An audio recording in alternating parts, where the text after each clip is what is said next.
মাননীয় শিক্ষামন্ত্রী, আপনি বুঝতে পারতেছেন আপনার জায়গাটা যদি এত নড়বড়ে হয়ে যায়, আপনারা আপনার আত্মীয় স্বজনরা বুদ্ধি করে 359 কোটি বাংলাদেশের মানুষের কাছ থেকে নিয়ে যেতে চাচ্ছিলেন।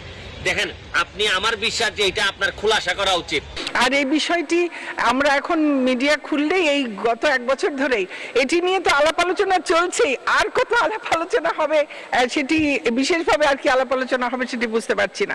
মাননীয় সদস্য জনাব সৈয়দ সাইদুল হক হবিগঞ্জ 4 একটি সম্পূরক প্রশ্ন করুন। ধন্যবাদ মাননীয় স্পিকার। মাননীয় শিক্ষামন্ত্রী, দেখেন আপনি কিভাবে শাহজালালের বিসিরে রিজাইন করতে বলবেন?